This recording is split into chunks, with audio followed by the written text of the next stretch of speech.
القرآن يوحدنا لطريق الخير يوجهنا الله تعالى أنزله ورسول الله معلمنا.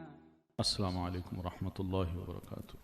الحمد للہ رب العالمین والصلاة والسلام علی رسولہ محمد وعلی آلہ واصحابہ اجمعین. اما بعد فاعوذ باللہ السمیع العلیم من الشیطان الرجیم. بسم اللہ الرحمن الرحیم. کچھ اسٹوڈنٹس ایسے ہوتے ہیں جو سب کچھ لکھنا چاہتے ہیں مگر سارا کچھ لکھ نہیں سکتے، اور کچھ ایسے ہوتے ہیں جو ان کو ترتیب ذہن میں نہیں رہتی اس لیے وہ لکھتے نہیں. تو اس کے درمیان کا جو راستہ ہے وہ یہی ہے کہ پوائنٹس جو ہے نا، اہم بات، ساری باتیں نہیں، جو آپ کی ضرورت کی بات ہے. اور یہ جو الفاظ ہم پڑھتے ہیں، الفاظ کی تشریح کرتے ہیں، یا کوئی مسئلہ بیچ میں آ جاتا ہے یا آپ کو سمجھ آتی ہے ہاں یہ وہ سوال تھا جس کا جواب مجھے یہاں مل رہا ہے، وہ پوائنٹس ہوتے ہیں، ان کو پوائنٹس بنا کے بندہ لکھتا جائے. ٹھیک ہے. کل مثلاً میں نے حمد کی تعریف کی تھی، اور اسی طرح رب کا بتایا تھا، عالم کا بتایا تھا، ہے نا. چھوٹی چھوٹی باتیں ہیں. تو یہ میں چاہتا ہوں کہ لکھوں گا کہ آپ نے کیا لکھا ہے، کیونکہ نوٹس لینے کا بھی طریقہ ہوتا ہے. اللہ تعالیٰ کا اصل نام تو ہے اللہ، ٹھیک ہے نا، اور رحمان اللہ کا دوسرا نام ہے. یہ نام ہے، یہ صفت جو ہے نا، باقی صفات ہیں ساری، الرحیم، الودود، الکریم، الغفور، الشکور، یہ سب صفات ہیں. اللہ تعالیٰ کے پاس کلی اختیارات ہیں، سب اختیارات ہیں، اور جو چاہے وہ کر سکتا ہے. ہمارے پاس جو کچھ ہے، اپنی صحت ہے، اپنی کپڑے ہیں، اپنا پیسہ ہے، یہ اس کی تعریف نہیں کی جاتی، اس کی مدح کی جاتی ہے، حمد نہیں کی جاتی، کیونکہ ایک اضطراری کیفیت ہے. یہ میرے پاس میرے اختیار سے یہ چیزیں نہیں آئیں. ٹھیک ہے نا. مجھے یوں کہیں کہ بس مفت میں مل گئی ہیں سب چیزیں، اور کوئی جس نے دی ہیں وہ کسی وقت چھین بھی سکتا ہے. رب بس یوں سمجھ لیجئے کہ جو ایک شے پیدا کرتا ہے ذرے کے برابر، پھر اس کو تکمیل تک پہنچاتا ہے. ٹھیک ہے. اور اس کی جتنی بھی ضروریات ہوتی ہیں ان کو بھی پورا کرتا ہے. اس کو رب کہتے ہیں. الرب یہ اللہ کا لیے ہے. الرب ہم کسی انسان کو یا کسی اور مخلوق کو نہیں کہہ سکتے. ہاں اگر کہیں گے تو یہ عربی زبان میں یوں کہا جاتا ہے رب البیت، گھر کا مالک. تو گھر کی طرف نسبت کی وجہ سے اس کو رب البیت کہتے ہیں. اس کی جمع ارباب ہے. العالمین، اللہ کے سوا ہر شے عالم ہے. عالم علامت سے بھی ہے، یعنی نشانی، یعنی جو بھی شے دیکھیں گے یہ نشانی ہے اللہ تعالیٰ کے وجود کی، کہ اللہ تعالیٰ ہے. ٹھیک ہے نا. چلیے. ہاں، الرحمن الرحیم. یہ رحیم اور رحمان، اس کا روٹ جو ہے، اچھا روٹ بھی یاد رکھیے گا، را ہا میم، یہ روٹ ہے. جب روٹس ہوتے ہیں نا تو روٹ ہوتے ہیں ہمیشہ 3 لیٹرز کے زیادہ تر، یعنی 90% جو ورڈز ہیں، چاہے وہ فعل ہو، ناؤن ہو، یا ورب ہو، فعل ہو یا اسم ہو، اس میں 90% جو ورڈز ہیں ان کے روٹس جو ہیں وہ 3 لیٹر سے بنتے ہیں. ٹھیک. فا، عین اور لام. یہ اسی کے وزن پر آپ لے جائیے گا، اسی کو ویٹ بنا لیں. فا، عین اور لام. جیسے ضرب ہے، ضرب، ضاد، را، با. ٹھیک ہے نا. ضرب، فا، عین، لام. ٹھیک. تو اس طرح کوئی بھی لفظ ہوگا تو آپ اس کے اندر سے فا، عین، لام کے برابر جو لیٹر آتے ہیں اس کو روٹ بنائیے گا. ڈکشنری دیکھنے کا بھی یہی طریقہ ہے. عربی ڈکشنری کب دیکھیں آپ؟ جب آپ کو یہ روٹس کا پتہ ہو. مثال کے طور پر اگر نستعین کا لفظ ہے، نستعین، آپ چاہتے ہیں اس کا ڈکشنری میں معنی دیکھوں، تو ڈکشنری میں یہ لفظ نہیں ہوگا نستعین. آپ کو نستعین کا روٹ نکالنا پڑے گا. اور روٹ کیا ہوگا؟ عین. ہاں، عین، واو، واو، نون. عون، عون کہتے ہیں مدد کو. ٹھیک ہے نا. عین، واو، نون، الگ الگ، اکٹھا نہ کریں، الگ الگ. عین واو نون، یہ روٹ ہے نستعین کا. اب اس روٹ کے بعد آپ جائیں گے نا، جب ڈکشنری کھولیں گے عین واو نون کو نکالیں گے، وہاں آپ کو ملے گا یہ نستعین کا لفظ. یہ استعانہ سے ہے، مدد طلب کرنا. اس طرح نعبد، اس کا روٹ کیا ہوگا؟ عین با دال، عبد. ہم کہتے ہیں نا بندہ، عبد، تو عین با دال یہ روٹ ہوگا. تو یہ اس طرح ذرا تھوڑا سا غور کیجئے گا، لفظوں پہ غور کیجئے، اور اگر کوئی روٹ سمجھ نہ آئے تو آپ سوال کر کے پوچھ سکتے ہیں. ٹھیک ہے، پوچھ لیا کیجئے. کوئی شے سمجھ نہ آئے تو آپ فوراً ہینڈ ریز کریں، پوچھ لیں. عین با دال. چلیے، تو مالک یوم الدین، مالک کو مالک بھی پڑھا گیا اور ملک بھی پڑھا گیا ہے. ٹھیک ہے نا، مالک کو ملک بھی پڑھا گیا ہے. مالک کس کو کہتے ہیں اور ملک کس کو کہتے ہیں، یہ تھوڑا سا فرق بتایا تھا میں نے. جو آن کرے بالکل بہت اچھا ہے. ملک جو بادشاہ ہو، تو دونوں لفظ اللہ کو سوٹ کرتے ہیں، کیونکہ قیامت کے روز وہی مالک ہوگا سب کا. کہاں بھاگ کے جائیں گے ہم؟ جو چاہے وہ ہمارے ساتھ کرے. دنیا میں جو کچھ ہمارے پاس تھا وہ بھی اس نے لے لیا، اب باقی ہم ہی ہیں. ہم کہاں بھاگ کے جا سکتے ہیں؟ اسی نے ہمیں جب پیدا کیا وہی ہمارا مالک ہے، وہی ہمارا خالق ہے. دنیا میں ہم نے تسلیم نہیں کیا اس کو، مگر آخرت میں ہم تسلیم کریں گے. ٹھیک ہے، مالک اور بادشاہ بھی ہوگا. یہاں بڑے بڑے بادشاہ ہیں، بڑے جابر بن جاتے ہیں، عالم بن جاتے ہیں، اپنے آپ کو قانون سے بالا تر سمجھتے ہیں. جس پر ظلم چاہیں کریں، جس پر جبر چاہیں کریں، کوئی ان سے پوچھنے والا نہیں. اس لیے کہ کیا ہے، میرے پاس طاقت ہے، اس کا ایک نشہ ہے. لیکن قیامت کے روز یہ سب چیزیں ختم ہوں گی. اب وہی بے بس ہوگا، اور اصل ملک کون ہوگا؟ اللہ تعالی. جی، یوم الدین کا کیا مفہوم لکھا ہے؟ بدلے کے دن. قیامت کے دن کو یوم الدین کہتے ہیں. کیوں کہتے ہیں؟ قیامت کا مطلب ہوتا ہے کھڑے ہونا. ٹھیک ہے نا، تو اس سے تو قیامت بن گئی. یوم الدین کیوں کہتے ہیں اس کو؟ اس میں دو چیزیں ہیں. ایک وہ ہے جو مومن ہے، اگر وہ کچھ ظلم کرتا ہے، زیادتی کرتا ہے، تو اس کو قانون کے مطابق، اسلامک لا کے مطابق اس کو سزا یہاں ملتی ہے. تو یہی اس کی جزا ہے. یہاں پہ اس کو سزا مل گئی، سزا ملی، اس کا وہ گناہ معاف ہو. جیسے حدیث میں آتا ہے کوئی شراب پیے تو اس کو 80 کوڑے لگاؤ، کوئی زنا کرے شادی شدہ تو اس کو رجم کر دو. اب جس خاتون نے یا جس مرد نے نبی علیہ السلام کے دور میں زنا کیا تھا تو اللہ کے رسول صلی اللہ علیہ وسلم نے ان کو رجم کروایا، اور رجم کرانے کے بعد آپ نے فرمایا، بیچارے وہ فوت ہو گئے، دونوں فوت ہو گئے. تو آپ صلی اللہ علیہ وسلم نے فرمایا صحابہ کرام کو، انہ الآن ینغمس فی انہار الجنہ، یہ بندہ اب جنت کی نہروں میں غوطے کھا رہا ہے. تو اس کا کیا مطلب ہے؟ وہ گناہ اس کا معاف ہو گیا. ٹھیک ہے، دنیا کی جو سزا ملی اس کا گناہ معاف ہو گیا. اب آخرت میں جب جائے گا تو اللہ انشاءاللہ اس کو اسی معافی کے وجہ سے کہ اپنی جان تک دینے کو بندہ تیار ہو جائے، اس لیے کہ میں اللہ کو کل قیامت کو منہ نہیں دکھانا چاہتا، جو سزا مجھے ملنی ہے وہ یہاں مل جائے، آخرت کی سزا اس سے زیادہ بھیانک ہے. تو اللہ خوش ہوتا ہے، پھر ایسے بندے کو معاف بھی کر دیتا ہے اور جنت میں بھی داخل کرتا ہے مومن کو. اگلی آیت، ایاک نعبد، گناہوں سے بچتا رہے تو اس کا ہر کام عبادت ہی عبادت ہے. ٹھیک ہے، بہت اچھا. تو اس کا مطلب ہے کہ ہماری جو عبادت کا جو کانسیپٹ ہے وہ دوسروں کی عبادت کے کانسیپٹ سے بالکل مختلف ہے. دوسرے جو عبادت کرتے ہیں وہ یہ سمجھتے ہیں کہ چرچ میں، مندر میں، سینیگاگ میں، وہاں ہم جائیں گے تو ہمیں گاڈ خدا ملے گا،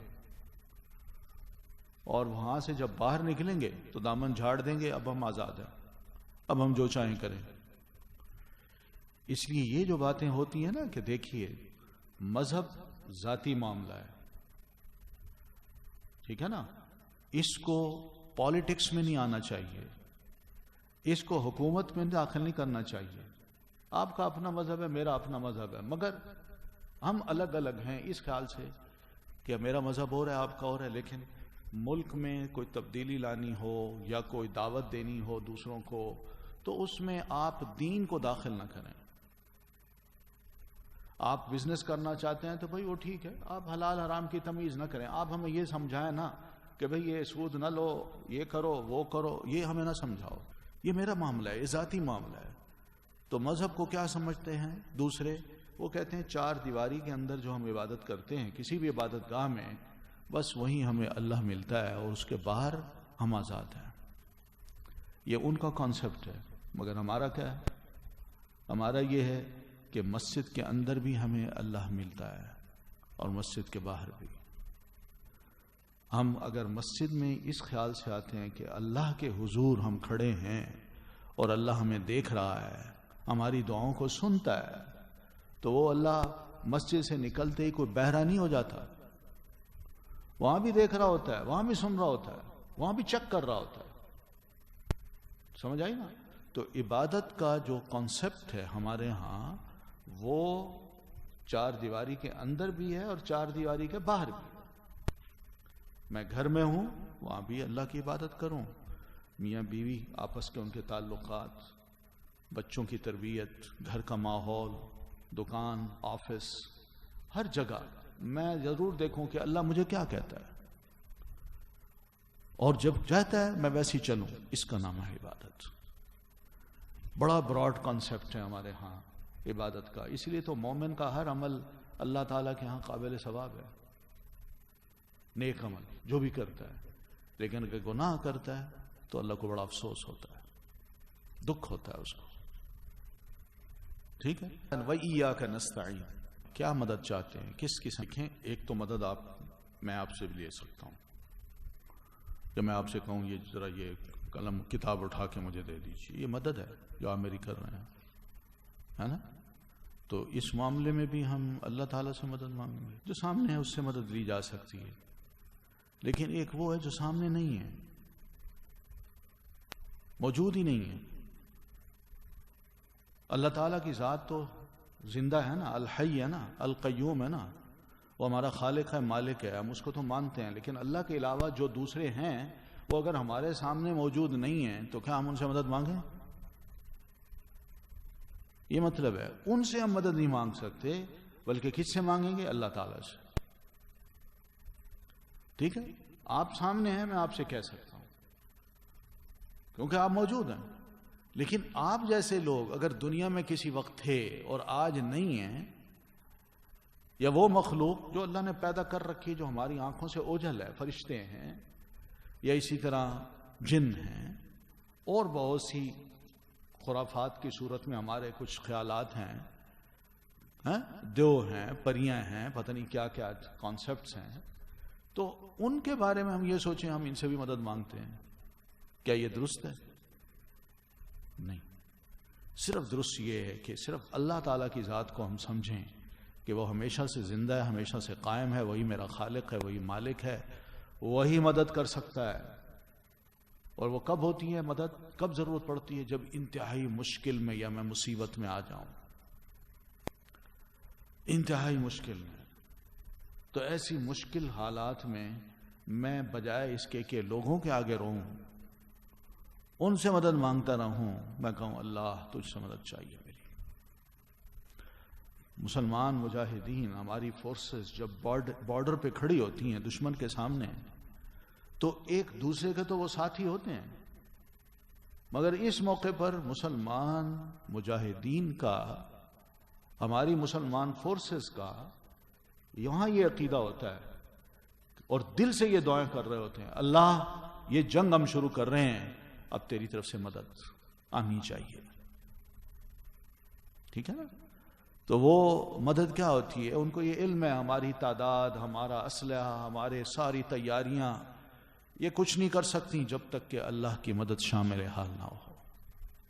تو مشکلات میں اور مصائب میں دکھ ہوتے ہیں، انسان کی زندگی میں بے شمار دکھ آتے ہیں، مرنے ہوتے ہیں، وفاتیں ہوتی ہیں، عزیز ترین چیزیں چھن جاتی ہیں ہم سے، بڑا دکھ ہوتا ہے، بڑے ارمان ہوتے ہیں. تو ایسی صورت میں انسان کیا دکھی رہے؟ اس دکھ کو اپنے دل میں بسا لے اور دکھی رہ کے اپنے آپ کو کوڑتا یعنی مار دے؟ نہ، اس کے لیے بھی کہا ہے کہ اللہ سے مدد مانگو. ٹھیک ہے؟ تو ایسی مصیبتیں آئیں، جب مشکلات آئیں، تو ان حالات میں ہمیں سبق یہی دیا گیا ہے کہ ہم نے کیا کرنا ہے، یہی کہنا ہے وَإِيَّاكَ نَسْتَعِينُ، اللہ ہم تجھی سے ہی مدد مانگتے ہیں. ٹھیک ہے؟ کسی اور سے نہیں مانگتے. جو موجود ہیں آپ ان سے مانگ لیجئے، لیکن جو موجود نہیں ہیں ان سے مدد نہیں مانگ سکتے، اس لیے کہ وہ ہیں ہی نہیں. جب ہیں ہی نہیں تو ہم کیسے مدد مانگیں؟ یعنی ہم مسلمان ہیں، اللہ تعالیٰ ہمیں سمجھا رہے ہیں، پہلا سبق ہی ہمیں یہ دیا جا رہا ہے کہ قرآن کھولو تو اس کو سمجھو، ان باتوں کو، پہلا سبق.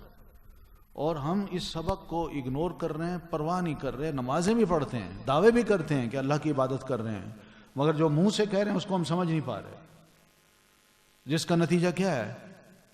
یہی ہے جو دیکھ رہے ہیں آپ حالات کو، جس سے پتہ چلتا ہے کہ مسلمان کتنا قرآن مجید کو سمجھتے ہیں. بڑے دکھ کی بات ہے، قرآن کے ساتھ ہم مسلمان بڑا ظلم کر رہے ہیں. ہم نے ہر کتاب کو سمجھنے کے لیے وقت بھی نکالا، پیسے بھی خرچ کیے، کوششیں بھی کی، ٹیسٹ بھی دیے، مگر یہ بڑی سمپل سی کتاب تھی. اس سمپل سی کتاب کو سمجھنے کے لیے ہمارے پاس وقت نہیں ہے، اور ہم اس کتاب کو سمجھنے کے لیے اڑتی ہوئی جو باتیں ہیں، جو اتھینٹک بھی نہیں ہیں، ہم ان کو قبول کرنے کو بھی تیار ہیں. یہ ہمارا علمی لیول ہے، علمی، یہ ہماری علمی ایک معیار ہے ہمارا. اب دیکھیں، اللہ تعالیٰ نے نبی علیہ الصلاۃ والتسلیم نے راہ دکھائی کہ نہیں؟ سارے جتنے بھی مکہ کے لوگ تھے ان کو اپنی طرف بلایا، ایمان پیش کیا، اللہ کا تعارف کرایا، اپنا تعارف کرایا، کتاب کا تعارف کرایا. مگر توفیق کس کو نصیب ہوئی؟ چند لوگوں کو. اور ان میں مثال کے طور پر آپ سیدنا سلمان فارسی کو لے لیجیے، عمار یاسر کو لے لیجیے، سمیہ کو لے لیجیے. ایسے لوگوں کو توفیق ہوئی، مان گئے. لیکن ان کے مقابلے میں ابو جہل ہے، اسے توفیق نہیں ہوئی. ولید ابن مغیرہ ہے، پڑھے لکھے لوگ ہیں، سمجھدار ہیں، شاعر ہیں، بہترین سپیکر ہیں، پبلک سپیکر ہیں، ٹیبل ٹاک کے بڑے ماہر لوگ ہیں یہ، مگر توفیق نہیں ہوئی. اور یہ بات یاد رکھیے، نبی کا کام ہوتا ہے صرف راہ دکھانا. اس معنی میں نبی کو کہتے ہیں ہادی. ٹھیک ہے؟ بس اس کا کام اتنا ہوتا ہے، مگر اس راہ پہ چلانا یہ نبی کا کام نہیں ہوتا، یہ اللہ کا کام ہوتا ہے. اللہ جس کو چلائے اس راہ پہ یہ توفیق دیتا ہے. صرف کام راہ دکھا دینا یہ نبی کا کام ہوتا ہے. یا آج کل کے جو داعی حضرات ہیں، دین کی طرف دعوت دینے والے، ان کا کام ہے. وہ زبردستی دین کو لوگوں پہ مسلط نہیں کرتے. نہ اللہ کے رسول صلی اللہ علیہ وسلم نے دین کو زبردستی مسلط کیا ہے. آپ کو اللہ تعالیٰ فرماتے ہیں لست علیہم بمسیطر، اللہ کے رسول آپ ان پر کچھ زبردستی، کوئی چیک اینڈ بیلنس رکھنے والا، کوئی محتسب مقرر نہیں کیے گئے آپ کہ ان کا ہر معاملے میں آپ حساب بھی لیتے رہیں. نہیں، آپ کو صرف اور صرف انما انت مذکر، آپ صرف اور صرف لوگوں کو نصیحت کرنے والے ہیں.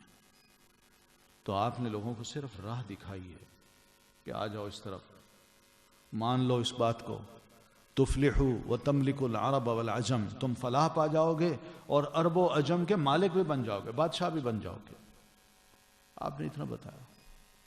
لیکن جنہوں نے مانا، اللہ نے ان کو توفیق دے دی، وہ آپ کی طرف جھک گئے، اسلام لائے، قبول کر لیا آپ کو بحیثیت ایک رسول کے. اور جو نہیں مان سکے، یہ اللہ کی توفیق نہیں تھی. اب اس میں یہ نہیں کہہ سکتے ہم اللہ کے رسول سمجھائیں اور بندے ہدایت نہیں پاتے. بھائی توفیق کی بات ہے. آپ دیکھیں اس وقت دنیا میں قرآن مجید کی بہت سے لوگ خدمت کر رہے ہیں، حتیٰ کہ نان مسلمز جو ہیں ان کا بھی ٹرانسلیشن شائع ہو چکے ہیں انگلش میں، جرمنی میں، فرینچ میں، انگلش میں، مختلف اور زبانوں میں شائع ہو چکے ہیں. اور جب یہ ترجمہ ہم پڑھتے ہیں کہتے ہیں یار یہ اس نے قرآن مجید کا ترجمہ کر لیا، مسلمان نہیں ہوا؟ ہاں بھائی نہیں ہوا. کیوں؟ قرآن مجید جو پڑھے وہ مسلمان نہ ہو. ایسا مسئلہ نہیں ہے. مسئلہ صرف اتنا ہے کہ اللہ جس کو توفیق دے. ٹھیک ہے. تو ابو طالب جو تھے کتنی آپ کی خدمت کی انہوں نے، مگر کیا آخری وقت میں جب اللہ کے رسول نے ان کو اسلام پیش کیا اور فرمایا چچا جان لا الہ الا اللہ کہہ دیجئے، بس اتنی بات تاکہ میں اللہ سے کچھ تو کہہ سکوں، مگر چچا نے اتنا کہا بیٹے بھتیجے میں اپنے آبائی دین کو نہیں چھوڑ سکتا، اور اسی پر ہی وہ فوت ہو گئے. اور نبی علیہ الصلوۃ والتسلیم کو اللہ نے فرمایا انک لا تہدی من احببت. اللہ کے رسول جس کو آپ پسند کریں ضروری نہیں کہ آپ اس کو ہدایت دے سکتے، ولیکن اللہ یہدی من یشاء، بلکہ یہ اللہ کا کام ہے وہ جس کو چاہے ہدایت دے. سمجھ آ رہی ہے نا؟ تو اس لیے ہدایت کا جو لفظ ہے اہدی، اس کا مطلب صرف یہی ہے کہ ہم اللہ سے توفیق مانگ رہے ہیں، اللہ ہمیں توفیق دے. یقین مانے دل سے نکلی یہ دعا ہو تو اللہ توفیق دے دیتا ہے. ورنہ ہم بھی کہتے ہیں یار نماز پڑھتے ہیں دعائیں کرتے ہیں، یہاں نماز پڑھی دعائیں کی، مسجد سے ذرا باہر نکلے تو بے ایمانیاں شروع کر دی، جھوٹ بولنا شروع کر دیا. تو اس کا دوسرا مطلب کیا ہے کہ ہم نے دل سے دعا ہی نہیں کی. لیکن قرآن مجید کا ترجمہ کرے، اس کو سمجھ نہ آئے. ترجمہ کر سکتا ہے وہ نہیں مانگ نہیں سکتا، وہ سمجھ نہیں سکتا، اسے پتہ چل جاتا ہے پہلی سورت سے ہی پتہ چل جاتا ہے. ٹھیک ہے نا؟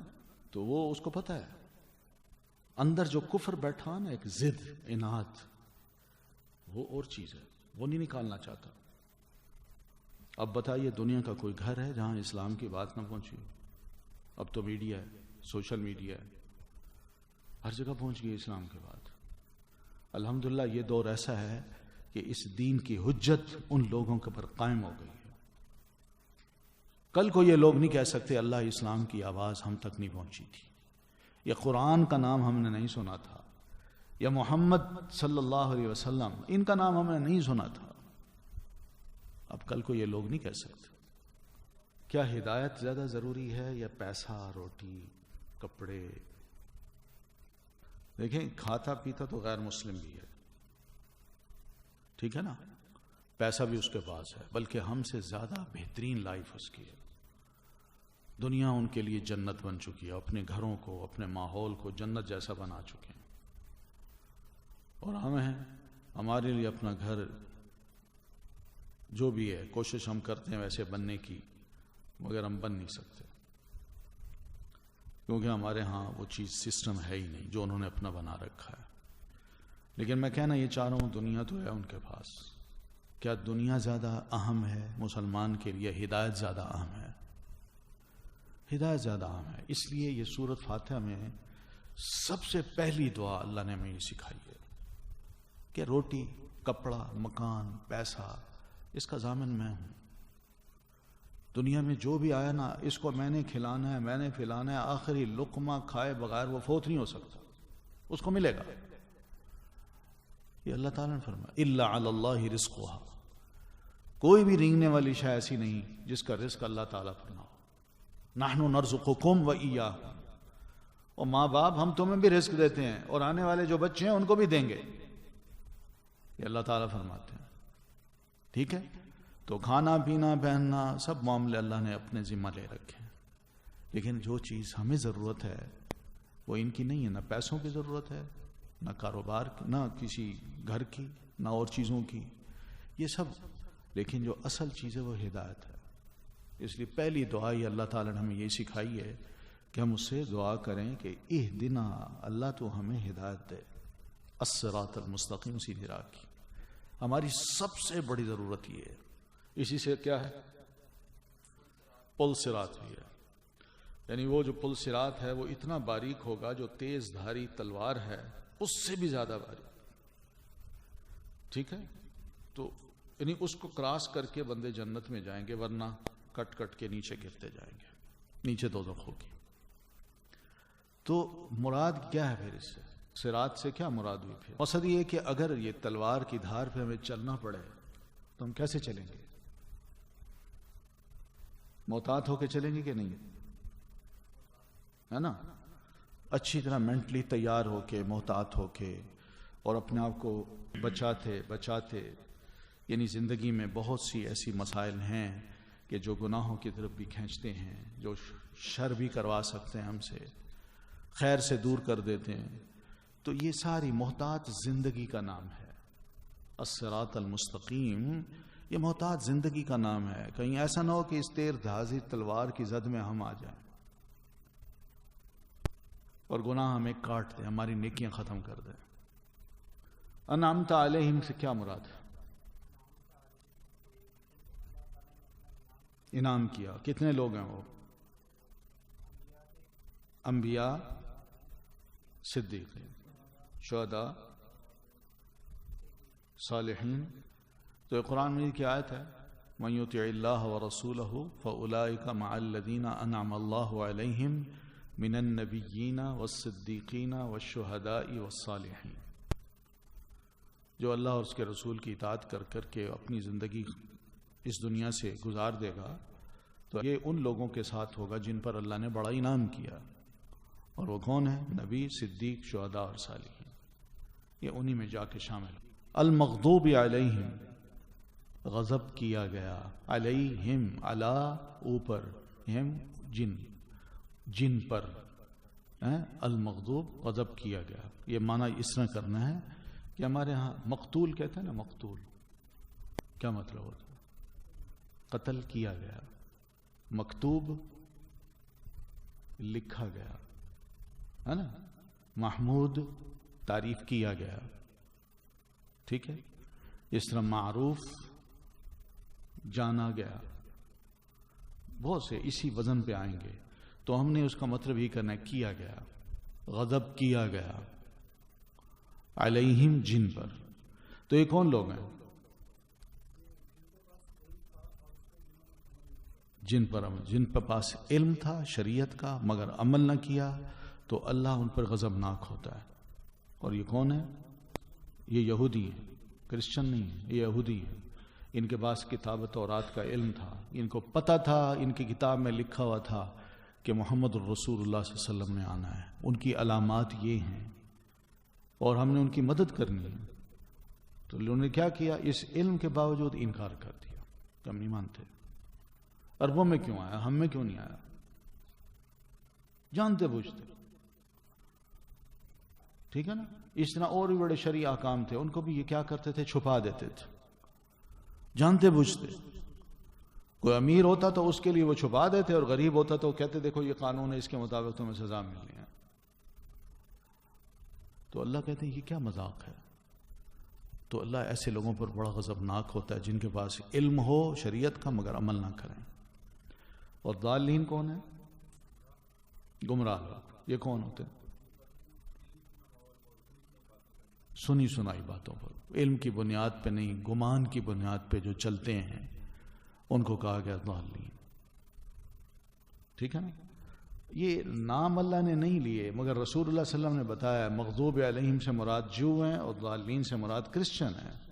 یہ تو ایک اس دور کی ایک ٹسل تھی نا آپس کی، جس کا مفہوم اللہ تعالی نے بتا دیا.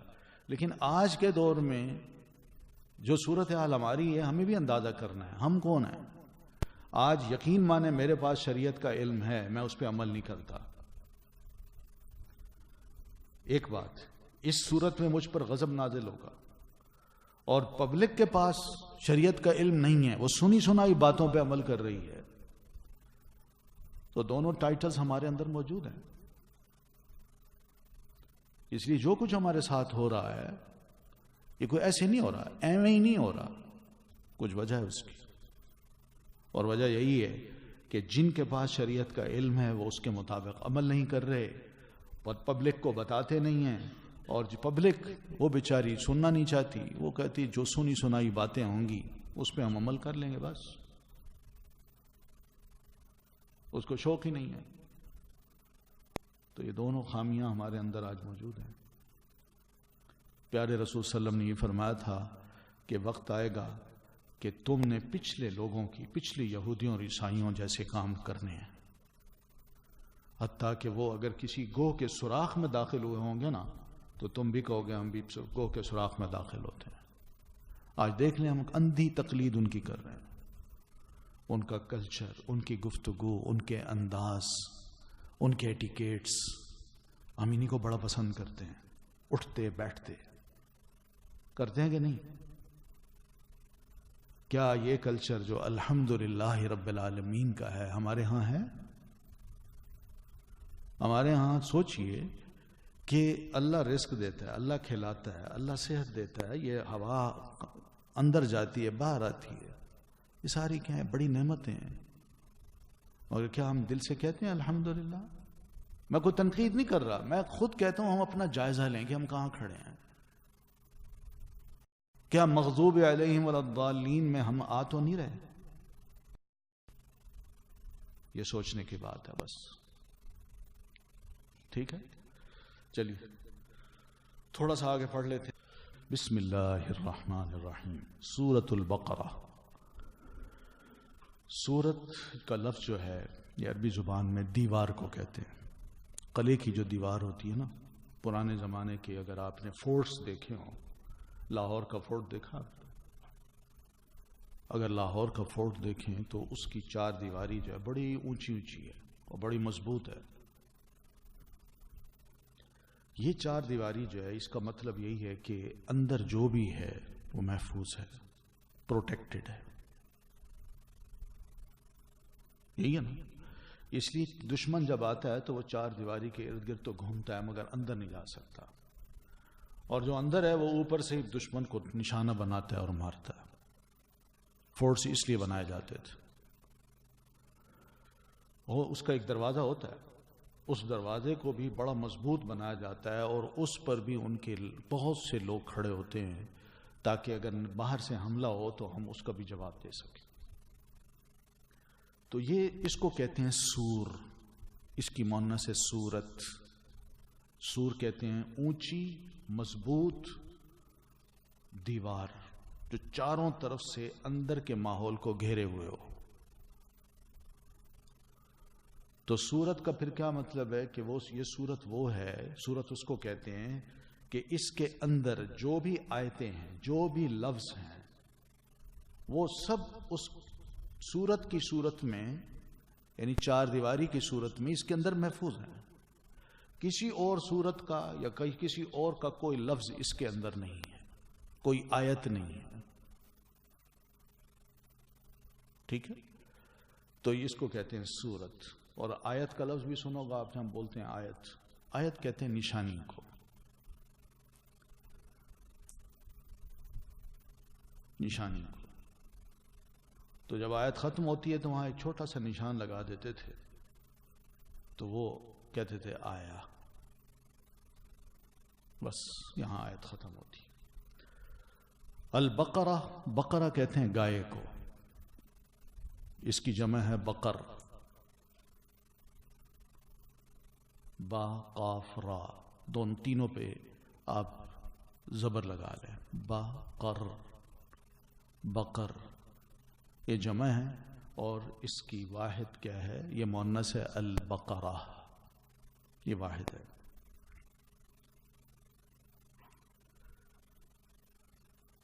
چونکہ اس صورت میں ایک گائے کا واقعہ ہے تو اس لیے بقرہ کا لفظ وہاں آیا ہے، تو اسی مناسبت سے اس صورت کا نام البقرہ رکھا گیا ہے۔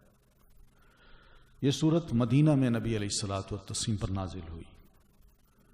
آپ کو علم ہے کہ اللہ کے رسول صلی اللہ علیہ وسلم مکہ میں آپ نے اپنی دعوت و تبلیغ کا آغاز کیا، آپ نبی اور رسول مکہ میں بنائے گئے، 13 سال آپ مکہ میں رہے، اور 13 سال کے دوران آپ پر جتنا بھی قرآن مجید اترا وہ کیا ہوگا؟ مکی، وہ مکہ والا قرآن ہے۔ اور جس روز آپ نے مکہ چھوڑا اور مدینہ کا رخ کیا، اس وقت سے لے کر مدینہ پہنچنے کے بعد تک، اور پھر مدینہ سے ادھر ادھر بھی آپ گئے، تبوک بھی گئے، مکہ بھی آئے، حنین بھی گئے، تو یہ سارا آپ کا آنا جانا، اور پھر واپس تشریف لے فوت ہو گئے۔ تو مدینہ سے مکہ سے نکلتے وقت سے لے کر آپ کی آخری سانس تک آپ پر جو صورتیں نازل ہوئیں ان کو کیا کہا جائے گا؟ وہ مدنی صورتیں ہیں. ٹھیک ہے.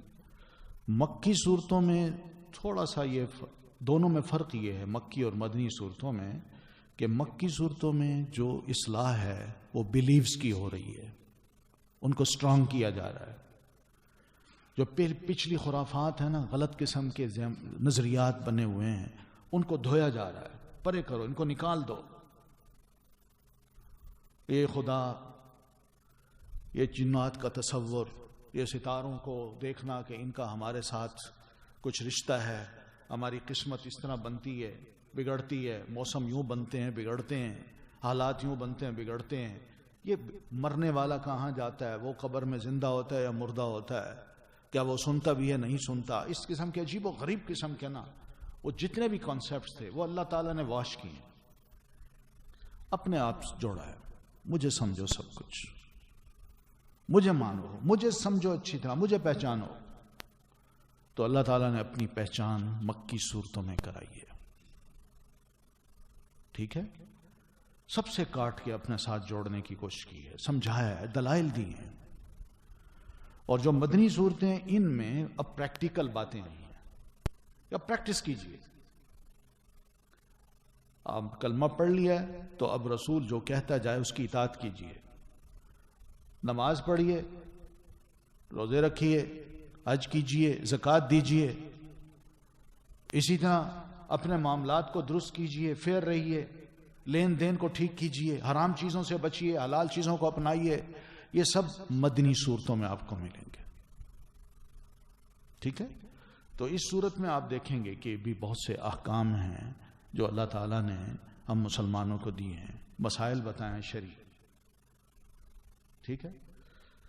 تو یہ سورت شروع ہوتی ہے بسم اللہ الرحمن الرحیم. اللہ کے نام کے ساتھ میں شروع کرتا ہوں. الرحمن جو بڑا مہربان ہے، الرحیم جو بار بار رحم کرنے والا ہے. اس سورت کے جو فضائل ہیں وہ احادیث سے ثابت ہیں. تو یہ شروع ہوتی ہے الف لام میم ذالک الکتاب لا ریب فیہ ھدی للمتقین. الف لام میم، غور کیجیے اس لفظ پہ. اس پہ مد تو لکھی ہوئی ہے مگر آگے کے جتنے بھی الفاظ ہیں نا ان کی طرح نہ ان پہ اس پہ کوئی زبر ہے، نہ زیر ہے، نہ پیش ہے، نہ جزم ہے. صرف الف ہے، لام پہ مد ہے اور میم پہ بھی مد ہے، بس اور کچھ نہیں. اب اس کو ہم کیسے پڑھیں؟ ملا کے پڑھیں تو کیسے پڑھیں؟ اگر ملا کے پڑھنا ہوتا تو اس پہ زبر زیر پیش ہوتی، وہ ہے نہیں. تو اس کا دوسرا مطلب یہ ہے کہ ان کو ہم نے کاٹ کاٹ کے پڑھنا ہے، الگ الگ پڑھنا ہے. الف کو الگ پڑھنا ہے، لام کو الگ پڑھنا ہے اور میم کو الگ پڑھنا ہے. تو ایسے حروف قرآن مجید کی 29 صورتیں ہیں جن کے شروع میں یہ حروف استعمال ہوئے ہیں. تو ان حروف کو کہتے ہیں مقطعات. میم، قاف، طا، طا، عین اور الف اور تا لمبی مقطعات حروف ہے. مقطعات ان کو کہتے ہیں، جس کا مطلب ہے الگ الگ کر کے ان کو پڑھنا ہے، کاٹ کاٹ کے پڑھنا ہے، ملا کے نہیں پڑھنا.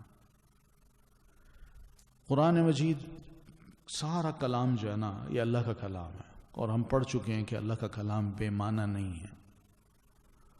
اس کا ایک ایک لفظ اپنا مفہوم بھی رکھتا ہے اور ایک ایک لفظ اس کا معنی بھی ہے. کوئی بے مقصد کوئی لفظ بھی اس میں نہیں ہے. تو الف کا کیا مطلب کریں گے، لام کا کیا مطلب کریں گے، میم کا کیا مطلب کریں گے، یہ ڈکشنری بھی ہمیں نہیں بتاتی کہ الف کا کیا مطلب ہوتا ہے، لام کا کیا ہوتا ہے، میم کا کیا ہوتا ہے. وہ تو کہتے ہیں یہ حرف ہے، حرف کا کوئی مطلب نہیں ہوتا. ٹھیک ہے. مگر کیا اللہ تعالیٰ کو پتہ نہیں ہے؟ اللہ کو پتہ ہے کہ میں کیوں اتار رہا ہوں.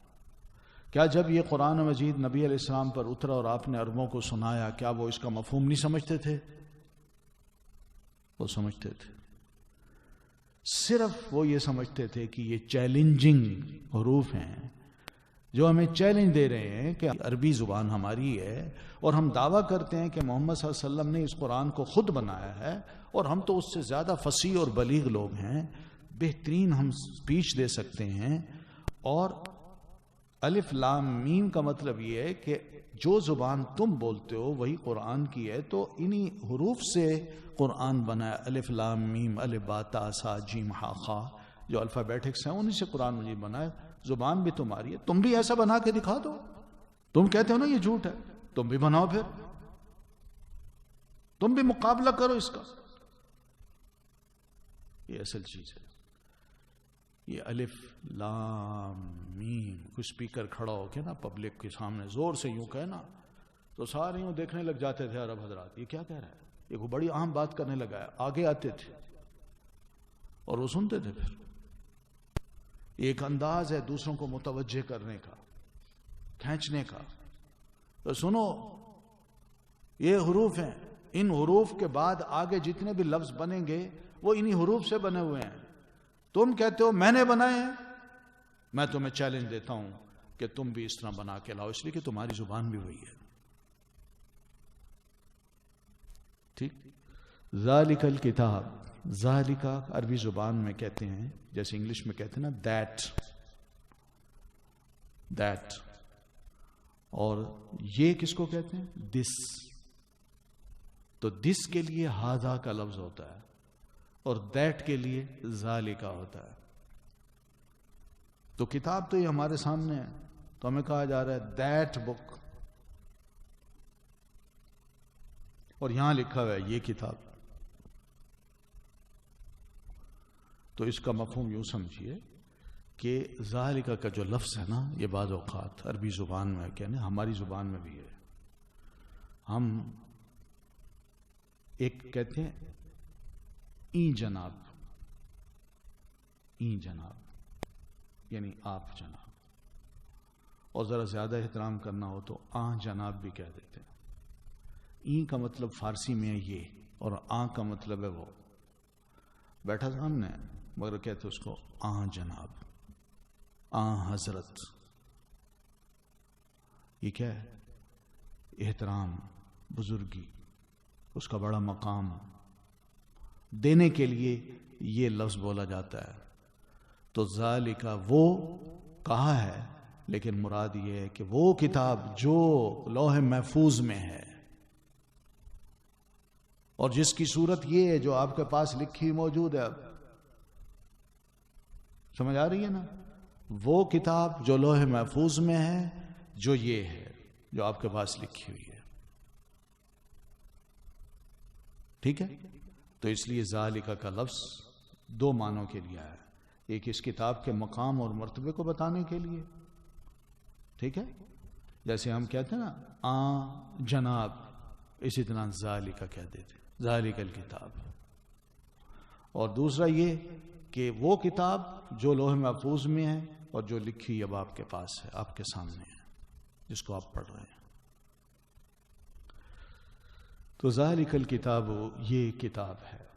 الکتاب، ال کا جو لفظ ہے نا، ال کتاب میں ال جو ہے اس کا مطلب ہے عظیم الشان کتاب. جیسے کہتے ہیں نا دا بک، دا مین، ہے نا، دا مین. یہ جو ہے نا لفظ زور دے کے کہتے ہیں بس بندہ ہے تو یہی ہے اور کچھ نہیں، آدمی ہے تو یہی ہے. تو ذالک الکتاب یہ ہے کتاب. اس سے مراد کیا ہے؟ قرآن مجید. ٹھیک ہے نا. میں نے بتایا تھا نا قرآن مجید کے 3 نام ہیں، قرآن، فرقان اور کتاب. یہ وہ کتاب ہے کیونکہ یہ لکھی ہے نا. لا ریب فیہ، نہیں ہے کوئی شک اس میں.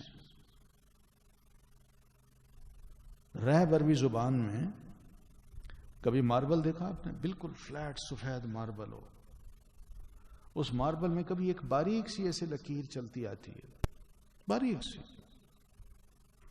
ایسے ہلکی سی نظر آتی ہے. تو یہ اس طرح کی باریک سی لکیر جو دل کے اندر آ جائے، جو شک کی صورت میں ہوتی ہے، اللہ تعالیٰ فرماتے ہیں اتنا بھی شک تمہارے دل میں نہیں آنا چاہیے کہ یہ کتاب محمد الرسول اللہ صلی اللہ علیہ وسلم کی بنائی ہوئی ہے،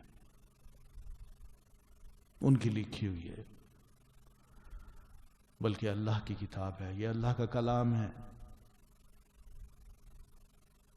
ذالک الکتاب لا ریب فیہ، ابتدائی اس سے کی ہے، جس کتاب کو تم پڑھنے لگے ہو اس کتاب کے پہلے میں یہ خیال کر لو، یقین کر لو کہ یہ اللہ کا کلام ہے جس کو میں پڑھ رہا ہوں، اور اللہ تعالیٰ بڑا سیریس ہے، اپنی بات مجھے سنا رہا ہے اور سمجھا رہا ہے کہ دیکھو میں کتاب میں بھیج رہا ہوں، تم نے اس کتاب کو لینا ہے، عمل کرنا ہے، اسی کے مطابق اپنے آپ کو چلانا ہے۔ میں بڑا سنجیدہ ہوں، سیریس ہوں، کہہ رہا ہوں کہ یقین مان لو کہ محمد الرسول اللہ صلی اللہ علیہ وسلم کی طرف سے نہیں ہے، یہ میری طرف سے نازل یہ ہے، میرا کلام ہے تمہارے لیے۔ کیونکہ لوگ کہتے تھے نا نبی علیہ السلام کو کہ جناب یہ تو آپ نے گھڑی ہے، اللہ نے اس کی بھی ضمانت دے دی کہ آپ نے نہیں گھڑی۔ پھر یہ بھی کہ اس کتاب کے اندر کتنا کچھ ہے، اس کتاب میں واقعات ہیں، اس کتاب میں احکام ہیں، اس کتاب میں مسائل ہیں، اس کتاب میں کچھ غیب کی باتیں ہیں، اللہ کا تعارف ہے، رسولوں کی باتیں ہیں، پھر ان کے پیغامات ہیں، پھر قوموں کے حالات ہیں، انسان کی اپنی تخلیق کا بڑا تفصیلی ذکر ہے، اس کے آغاز کا ذکر ہے، پھر اسی طرح دنیا کے بعد مرنا، مرنے کے بعد جنت دوزخ، حساب کتاب، یہ سب باتیں اللہ فرماتے ہیں یقین مانو کہ ایسا ہوگا، اس میں کسی قسم کا شک کرنے کی ضرورت نہیں ہے، یہ جو کہا جا رہا ہے ایسا ہی ہوگا، لا ریب فیہ، ھدی للمتقین، ہدایت ہے متقی لوگوں کے لیے، یہ کتاب کا کام۔ قرآن مجید اس لیے دی ہے اللہ تعالیٰ نے یہ کتاب ہمیں کہ ہم اس سے ہدایت پائیں، نہ کہ اس کو ہدایت دیں۔ کچھ لوگ ہیں نا جو ہدایت پانے کے بجائے اسی کو ٹھیک کرتے ہیں، بڑا غلط ذہن ہے یہ، بہت ہی غلط ذہن ہے یہ۔ بھئی اللہ کے کلام کے مقابلے میں تمہارا کلام کیسے بہتر ہو سکتا ہے؟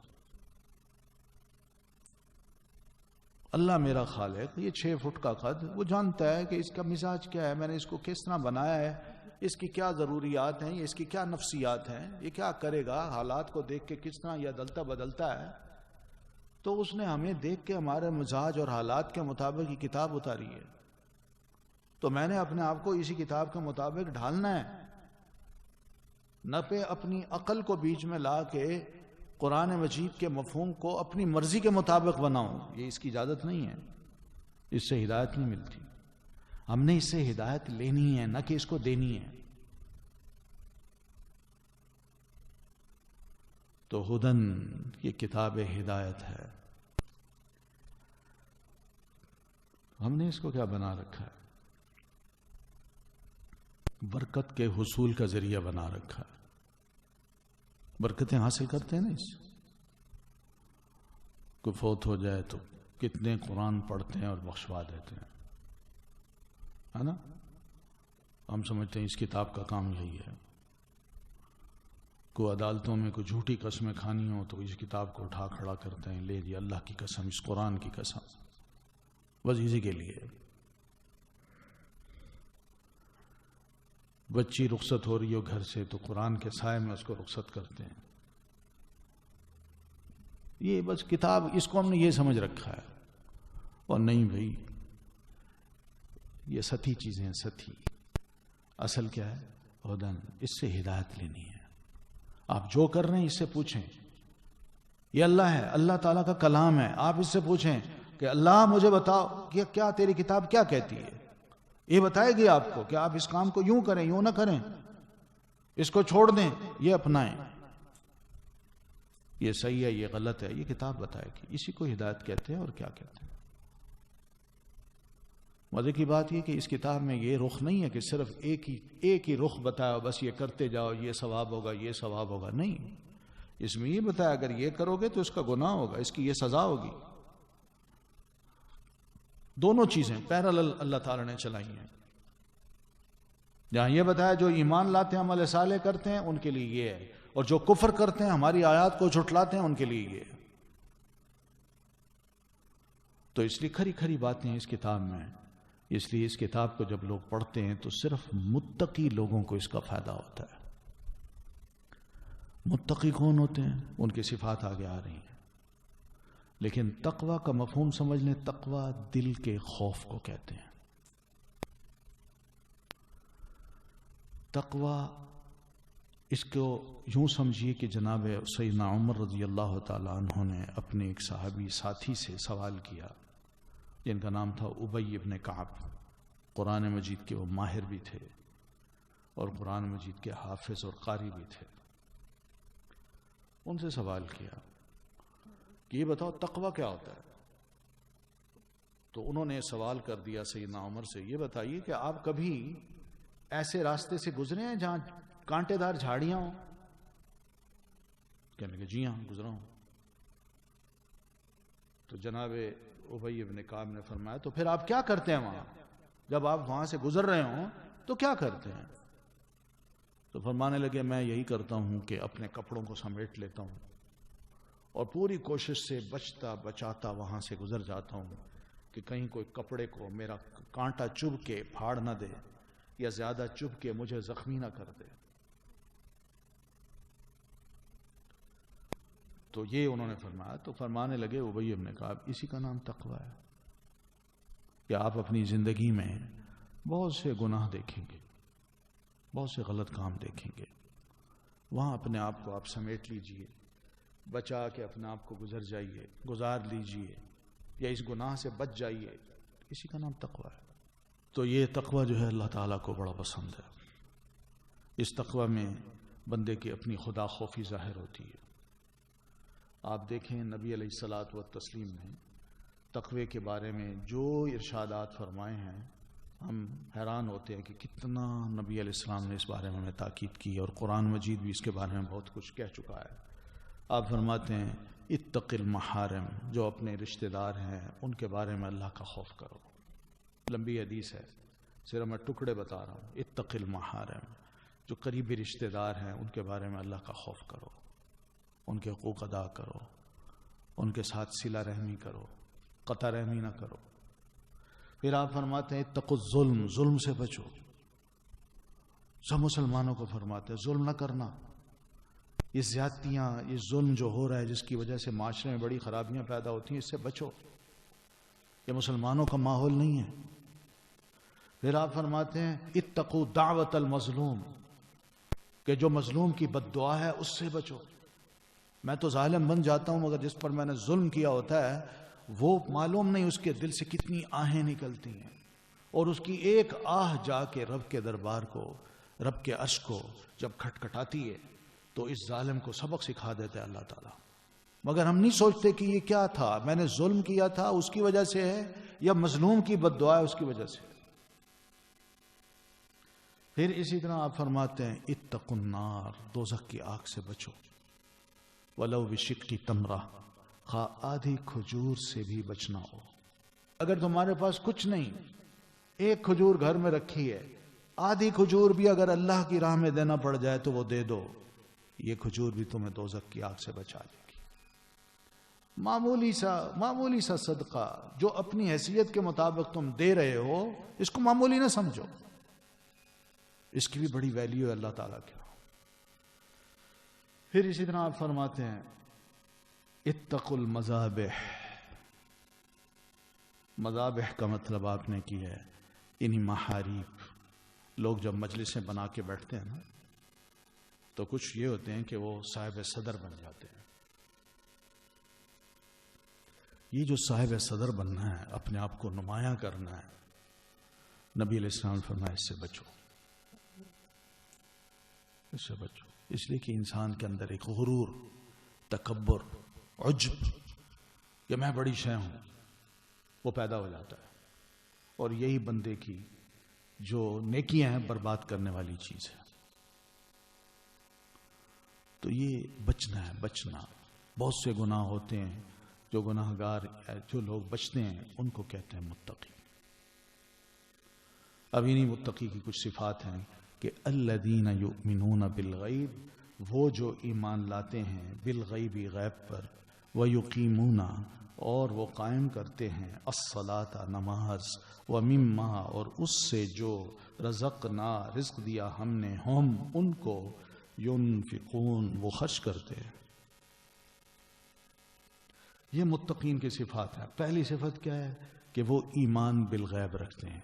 غیب کیا چیز ہوتی ہے؟ اندیکھی. اندیکھی سے مراد یہی ہے کہ ہمارا ادراک، ہماری عقل، ہماری محسوسات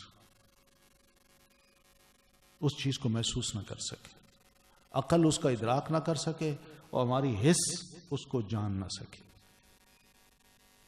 اس کو کہتے ہیں غیب. اب اسی میں آپ دیکھ لیجئے، اس غیب میں اللہ تعالیٰ کی ذات بھی آتی ہے، ٹھیک ہے، ہمارا ماضی بھی آتا ہے، اور ہمارا مستقبل بھی ہے، اور بہت سی ایسی چیزیں ہیں جو مثلا نظر نہیں آتی، جیسے فرشتے ہیں، جن ہیں، ٹھیک ہے نا. اور یہ خلا کا ایک بڑا عجیب و غریب نظام ہے جس میں ہم بہت کچھ دعوے تو کرتے ہیں، مگر ابھی ہم نے الف کا جو اوپر والا حصہ ہے اس کو بھی نہیں پکڑا، اتنی ترقی کے باوجود بھی. تو یہ سب چیزیں کیا ہیں؟ ایسی ہیں جن کا عقل ادراک نہیں کر سکتی، ہمارے جو حس ہے ان کو محسوس بھی نہیں کر سکتی. قیامت ہے، جنت ہے، دوزخ ہے، یہ ہیں غیب کی چیزیں. ہمارا ان پر ایمان ہونا چاہیے. کوئی یہ نہیں کہ میں ایمان اس کو کہوں جس کو میں اپنی آنکھوں سے دیکھ لوں گا، اپنے ہاتھ سے ٹچ کر لوں گا، میں اس پر تو مان لوں گا، لیکن جن چیزوں کو میری آنکھیں نہیں دیکھتی، عقل نہیں سمجھ سکتی، ہاتھ محسوس نہیں کر سکتے، میں اس کو نہیں مان سکتا. پھر ایمان کس چیز کا نام ہے؟ ایمان اگر اسی چیز کا نام ہے تو یہ تو سب کا نام ہے. سب مانتے ہیں اس کو کہ یہ پین ہے، پکڑا ہوا ہے، ٹھیک ہے، یہ کتاب ہے، آنکھ دیکھ رہی ہے. لیکن کیا دنیا میں بہت سی چیزیں ایسی نہیں ہیں جن کو ہم مانتے ہیں؟ غیر مسلم بھی مانتا ہے، ایتھیسٹ بھی مانتا ہے، جو کہتا ہے میں اللہ کو نہیں مانتا وہ بھی بہت سی اندیکھی چیزوں کو مانتا ہے. آج سائنس نے دیکھی کتنی اندیکھی چیزیں، ان کے بارے میں ہمیں آگاہ کر دیا ہے. یہ جو میرا ہاتھ ہے، اسی خلا میں جتنی جگہ یہ میرے پور لے رہے ہیں، خلا میں پور کی جتنی جگہ میں بے شمار بیکٹیریاز ہیں، بے شمار، ملینز کی تعداد میں. میں نہیں کہتا، یہ ایتھیسٹ کہتا ہے. کیا آپ دیکھ رہے ہیں ان کو؟ کیا محسوس کرتے ہیں؟ کرتے ہیں محسوس؟ نظر آتے ہیں؟ یہ نہیں آتے، مگر وہ کہتے ہیں. بہت سی ایسی چیزیں ہیں، انسان اب انکشاف کر رہا ہے ایسی چیزوں کا جس کو پہلے وہ نہیں مانتا تھا، اب اس کو سمجھ آ رہی ہے. جتنی سائنس ترقی کرتی جا رہی ہے، یقین مانیں قرآن مجید کی حقانیت اتنی ثابت ہوتی جا رہی ہے. تو جب یہ چھوٹی چھوٹی چیزوں کے بارے میں ہم کہتے ہیں کہ بھئی یہ ہیں، تو اس کو بھی مان لیں، جو اس کا خالق ہے، جو مالک ہے، اس کو بھی مان لیں. آپ نے غیب پر ایمان رکھنا ہے تو ان ہستیوں پر ایمان رکھیے، بس ان چیزوں پر ایمان رکھیے. اس کا پھر فائدہ یہ ہوگا کہ میں اپنے اللہ سے اندر ہی اندر بات کروں گا. غیب میں اللہ کو جانتا ہوں، مانتا ہوں، میرا اللہ ہے، وہی میرا خالق ہے، وہی مالک ہے. وہ میرے دل کے حالات کو بھی جانتا ہے، باہر کے حالات کو بھی جانتا ہے. میں جو کرتا ہوں اس کو پتہ ہے، میں غلط بھی کرتا ہوں اس کو پتہ ہے، صحیح بھی کرتا ہوں اس کو پتہ ہے.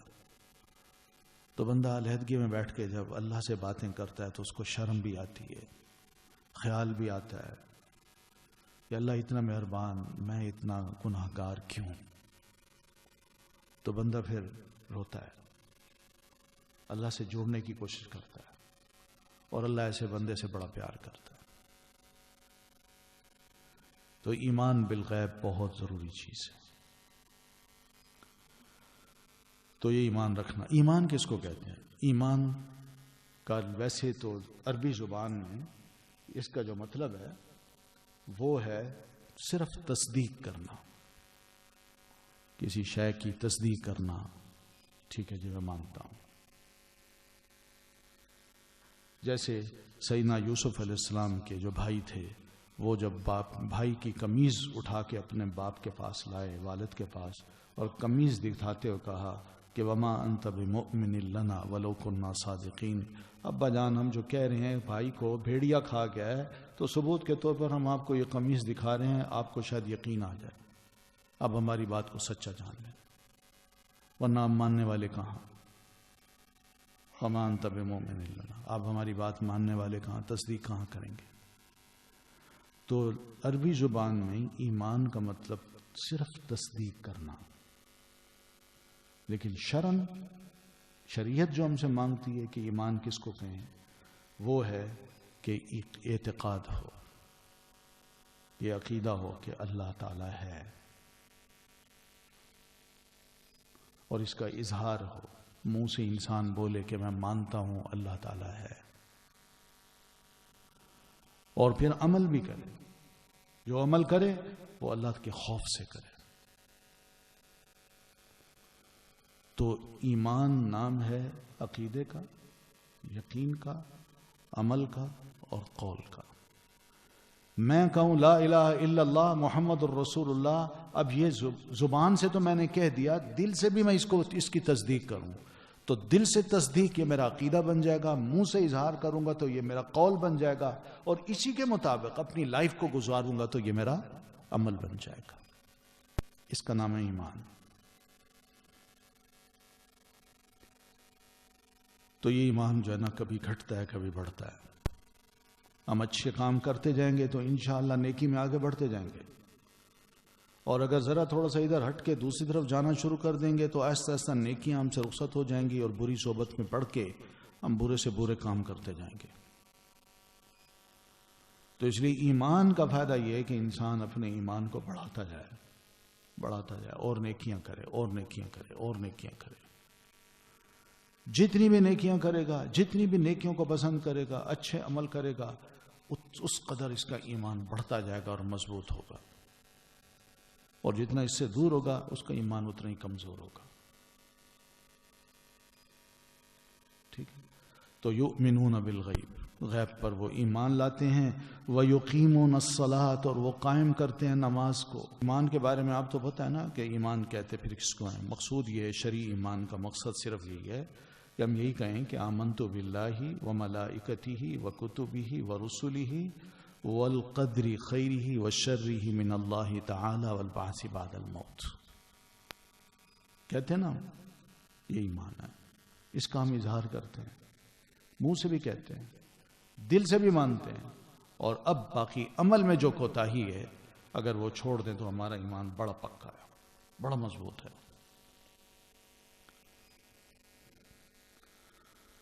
پھر ہے وَيُقِيمُونَ الصَّلَاةَ. متقین کی دوسری صفت یہ ہے کہ وہ نماز قائم کرتے ہیں. یہ قائم کرنے کی ایک حکم بھی ہے اور تعریف بھی ہے اللہ تعالیٰ کی طرف سے. حکم بھی ہے کہ نماز قائم کرنا ہے، اور تعریف بھی ہے کہ نماز قائم کرتے ہیں. جو منافق ہے نا ان کے لیے نہیں کہا کہ وہ یقیمون الصلاۃ، بلکہ ان کے لیے کہا وہ مصلی ہیں. فویل للمصلین، تباہی ہے ان لوگوں کے لیے جو نمازی بنے پھرتے ہیں، مصلی ہیں، نماز پڑھنے والے ہیں. نماز قائم کرنے والے نہیں کہا. یہ مومن کے لیے، متقی کے لیے کہا ہے کہ یہ بندہ کون ہے جو نماز کو قائم کرتا ہے، میرا حکم مانتا ہے اور نماز پڑھتا ہے، قائم کرتا ہے. اس کو قائم کا مطلب میں بتاؤں گا. لیکن منافق کے لیے کہا کہ وہ کیا کرتے ہیں، فویل للمصلین، وہ صرف نمازی ہیں، بس نماز پڑھنے والے ہیں، بس کہتے ہیں نماز پڑھ لیے کافی ہے. اب ان کی نماز میں اور اقامت صلاۃ میں، مقیم الصلاۃ نماز قائم کرنے والوں میں بڑا فرق ہے. جو نماز قائم کرنے والے ہیں ان کے لیے نبی علیہ الصلاۃ والتسلیم اور قرآن مجید یہ فرماتا ہے کہ ہر مومن کے یہ علم ہوتا ہے کہ اللہ تعالیٰ نے نماز کا ایک وقت مقرر کر رکھا ہے، میں نے نماز کو وقت پہ پڑھنا ہے، یہ مجھ پر فرض ہے. لہذا وہ وقت سے پہلے تیار ہوتا ہے اور وضو کرتا ہے اور مسجد میں آتا ہے، وہ نماز باجماعت پڑھ لیتا ہے. ایک تو وہ وقت کا پورا خیال کرتا ہے، الرٹ ہوتا ہے کہ نماز کا وقت آ رہا ہے، میں تیار ہو جاؤں۔ آج کل تو ہمارے ہاں یہی رواج ہے کہ گھر میں الحمدللہ کوئی ایک اٹھتا ہے تو باقیوں کو اٹھا دیتا ہے۔ یہ باقیوں کو اٹھانا جو ہے یہ کوئی ذمہ داری نہیں ہے۔ ہونا یہ چاہیے کہ ہر مسلمان کا یہ اس کو محتاط ہونا چاہیے، اس کو ہر حد درجہ الرٹ ہونا چاہیے کہ نماز کا وقت آئے گا، مجھے اٹھنا ہے ہر صورت میں اور میں نے نماز پڑھنی ہے۔ تو ایک تو یہ ہے کہ وقت پر نماز پڑھنی ہے، دوسرا یہ ہے کہ باجماعت پڑھنی ہے۔ اقامت صلاۃ میں یہ چیز بھی شامل ہے کہ باجماعت پڑھنی ہے، اور باجماعت پڑھنے کے لیے ظاہر ہے وہ اٹھے گا، وضو کرے گا، پاک صاف ہوگا، باوضو ہو کے مسجد آئے گا اچھے کپڑے پہن کے، اور پھر باجماعت وہ نماز پڑھے گا، پہلی تکبیر کے ساتھ پڑھنا۔ یہ بھی ہے اقامت صلاۃ میں، اول تکبیر کے ساتھ بندہ شامل ہو جائے، اور نماز اس طرح پڑھے کہ جس میں بڑا سکون ہو، اعتدال ہو، اطمینان ہو۔ وہ اللہ کے حضور کھڑا بھی ہو ہاتھ باندھ کے تو اس کا قیام بھی ذرا تھوڑا سا باقی قیام ہو، بس یہ نہ ہو کہ کھڑا ہے اور فوراً رکوع میں چلا گیا، رکوع میں گیا ابھی سیدھا نہیں ہوا پھر کھڑا ہو گیا، ابھی سیدھا کھڑا نہیں ہوا سجدے میں، نہ، اطمینان، ہر مقام پر اطمینان۔ کھڑا ہے تو اطمینان سے سورۃ فاتحہ پڑھے اور ساتھ کوئی صورتیں پڑھنی ہیں وہ پڑھ لے، پھر اطمینان سے اللہ اکبر کہہ کے رکوع میں جائے، کمر اپنی سیدھی کر لے اور آرام سے جب ٹک جائے پھر تسبیحات پڑھے، آرام سے، جلد بازی میں نہ۔ اللہ کے حضور کھڑا ہے، بھائی اللہ سے باتیں ہو رہی ہیں، کوئی مانگنے کا ایک طریقہ ہوتا ہے نا۔ لیکن نا اگر میں نے آپ سے کچھ مانگنی ہو، میں کہوں جناب محترم میں آپ کے پاس آیا تھا، ذرا مہربانی کر کے مجھے پین دے دیجیے، جلدی جلدی مجھے ضرورت ہے، میں نے لکھنا ہے، یہ کیا کہہ رہا ہے؟ یہ بندہ ہے، اس کو مانگنے کا طریقہ ہی نہیں آتا۔ آج ہمارا طریقہ یہی ہے، ہم اس طرح اللہ تعالیٰ سے مانگ رہے ہیں، آداب ہوتے ہیں، یا اللہ میں تیرا بندہ ہوں، عاجز بندہ ہوں، تو بڑی مہربان ذات ہے، تیرے اور مجھ پر بڑے کرم ہیں، تو تھوڑی سی مہربانی یہ بھی کر کے میری یہ دعا سن لے، مجھے یہ چیز عطا کر دے۔ تو انداز ہوتے ہیں، اور یہ انداز آپ کسی بندے کے ساتھ اپنا لیں، یقین مانیں آپ ایک مانگیں گے وہ 10 مین آپ کو دے دے گا۔ یہی نرم انداز اگر ہم ایک دوسرے کے ساتھ اپنائیں نا، اس کا دل اتنا نرم ہوتا ہے، آپ نے کہا مجھے 10 روپے دو، کہے گا 1000 لے جاؤ، اس لیے کہ اچھا سلوک کرتا ہے نا بندہ جو مانگ رہا ہے، مانگنے جس سے مانگا جا رہا ہے اس کی عزت بھی کر رہا ہے، اس کو احترام دے رہا ہے، اور اللہ کو اگر ہم احترام دے دیں تو وہ تو بڑی سخی ذات ہے، وہ تو بہت کچھ دے گا، بہت کچھ دے گا۔ تو اقامت صلاۃ میں یہ ہے کہ اطمینان ہو، سکون ہو، اور جو پڑھا جا رہا ہے اس کا مفہوم بھی ذہن میں ہو، رٹے رٹائے جملے نہ ہوں۔ اس لیے کہ قرآن میں اللہ تعالیٰ فرماتے ہیں کہ حتی تعلموا ما تقولون، نماز کے قریب اس وقت جاؤ جب تمہیں پتہ ہو کہ تم کیا کہہ رہے ہو۔ اس لیے علماء یہ کہتے ہیں کہ بندہ، ہر نمازی کو اپنی نماز کا مفہوم پتہ ہونا چاہیے، اس کا ترجمہ آنا چاہیے، تب جا کے اس کو نماز میں لذت آئے گی، یہ وسوسے ختم ہوں گے، اللہ سے جڑے گا، شیطانی خیالات کم آئیں گے۔ اقامت صلاۃ، صلاۃ ویسے دعا کو کہتے ہیں، ٹھیک ہے، مگر یہاں صلاۃ سے مراد وہ پرٹیکولر پریکٹس جو ہم کرتے ہیں عبادت کی، ظہر کی نماز، عصر کی نماز، مغرب کی، عشاء کی، فجر کی، یہ نمازیں ان کا قائم کرنا، یہ وقت کا کوئی ضیاع نہیں ہے۔ لوگ کہتے ہیں یار ہمارے پاس وقت نہیں ہے، تم بیکار آدمی ہو، جاؤ نمازیں پڑھو۔ ہم اس لیے تو کہتے ہیں ایک دوسرے کو یار کیا جوانی ہے، ابھی عیش کرو، بڑھاپے میں اللہ کر لیں گے۔ اور بھئی یہ نہیں، یہ مسئلہ نہیں ہے، مسئلہ یہ ہے کہ آپ کو اللہ تعالیٰ نے جو وقت دیا آپ استعمال کریں، مگر تھوڑا سا شکر ادا کرنے کے لیے اس کو بھی یاد رکھ لیں، یہ مطلب ہے۔ وَمِمَّا رَزَقْنَاهُمْ يُنْفِقُونَ، اور اس چیز سے جو رزق کے طور پر ہم نے ان کو دیا ہے وہ خرچ کرتے ہیں۔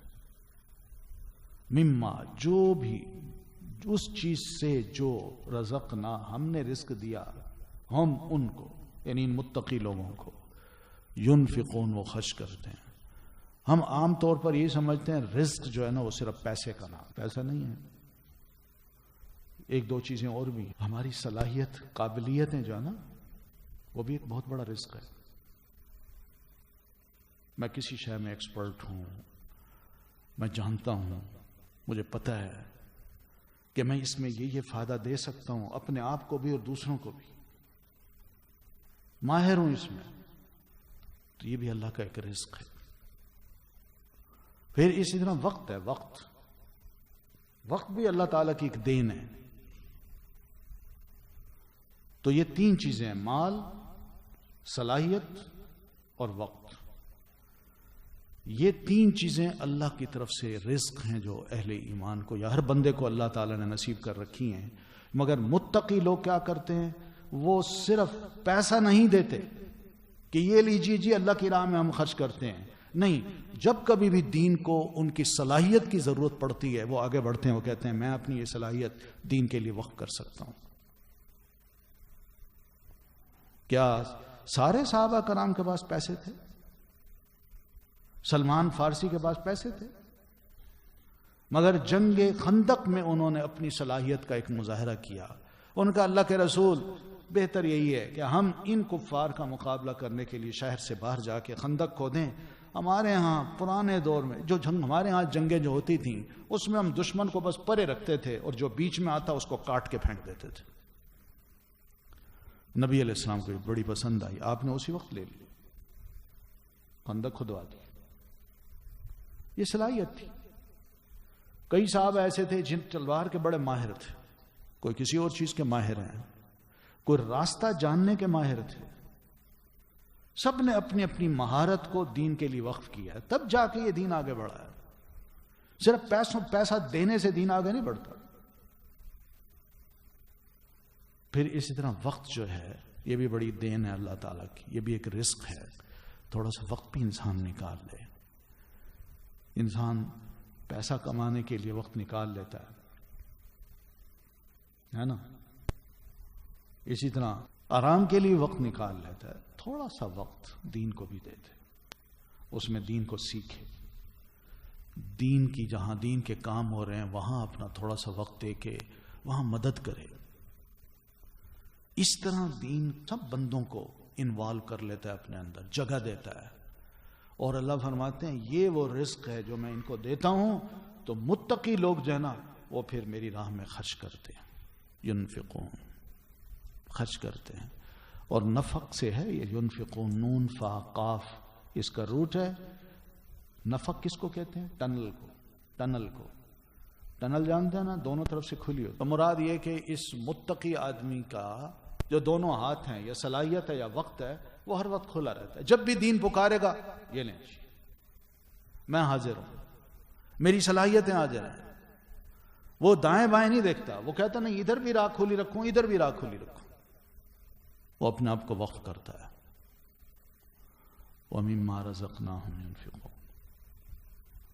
ٹھیک ہے, سمجھ رہے ہیں نا.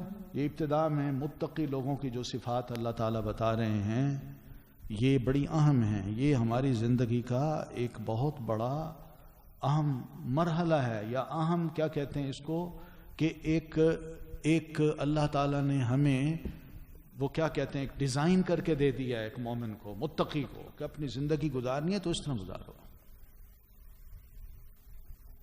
ایک پروگرام ہے. پھر آگے فرمایا والذین یؤمنون, اور وہ لوگ جو ایمان لاتے ہیں, بما اس پر جو انزل نازل کیا گیا, الیک طرف آپ کے, وما اور جو انزل نازل کیا گیا, من قبلک آپ سے پہلے, وبالآخرتی اور آخرت پر, ہم وہ یوقنون یقین رکھتے ہیں. اچھا دیکھیے, گھبرائیے نا, یہ لفظ بار بار آ رہے ہیں نا بار بار. الذین کتنی دفعہ ہے؟ ابھی 2 دفعہ ہے, اور یہی 2 دفعہ پہلے ہم پڑھ چکے ہیں, سورۃ فاتحہ میں پڑھ چکے ہیں, ہے نا. تو اس لیے قرآن مجید کو سمجھنے میں ایک بات ذہن میں یہ رکھیے گا, کہ الحمدللہ ہم اردو بولنے والے جو لوگ ہیں ہمارے الفابیٹس وہی ہیں جو عربی زبان کے ہیں. پہلی بات تو یہ بڑی آسان ہے، ہمارے لیے بولنا کوئی مشکل نہیں.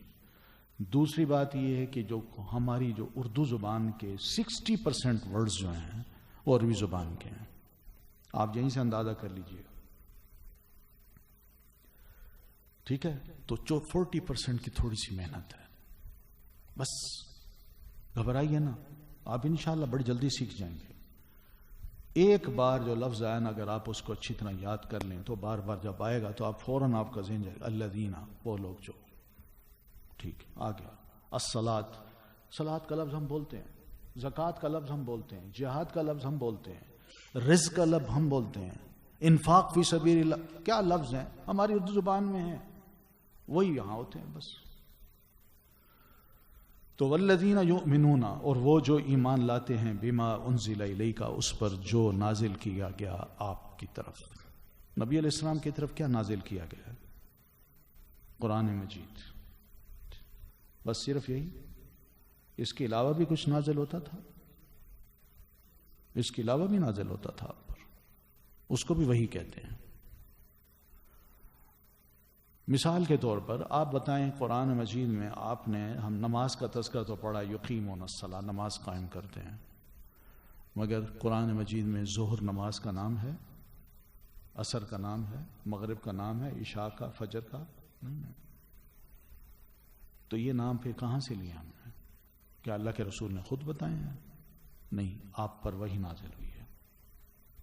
تو یہ بھی ما انزل الیک میں آئے گا، جو آپ پر نازل کیا گیا. جناب جبریل امین کی وہ حدیث سنی ہوگی، حضرت عمر فرماتے ہیں ہم مسجد میں تشریف فرما تھے، آپ تشریف فرما تھے، ہم آپ کے ارد گرد بیٹھے ہوئے تھے، تو اچانک ہی مسجد میں ایک شخص داخل ہوا جو بڑا اجنبی سا تھا، مگر یوں لگا کہ بڑا خوبصورت انسان، وائٹ بلیک اس کے بال، سفید سے کپڑے، ایسا لگتا تھا جیسے ابھی حمام سے نکل کے آیا. اور آیا اور نبی علیہ الصلوۃ والسلام کے آگے بڑے ادب سے بیٹھ گیا. اس نے سوال کیے، آپ نے جواب دیے اور اٹھ کے چلا گیا. حضرت عمر کہتے ہیں ہم میں سے کوئی اس کو نہیں جانتا تھا. جب وہ چلا گیا تو نبی علیہ الصلوۃ والسلام نے حضرت عمر سے فرمایا عمر جانتے ہو یہ کون ہے؟ کہ نہیں. اور فرمایا ذاک جبریل، یہ جبریل تھے، اتاکم لیعلمکم دینکم، یہ تمہارے پاس اس لیے آئے تھے تاکہ تمہیں سکھائیں کہ تم اپنے دین کو کیسے سیکھو.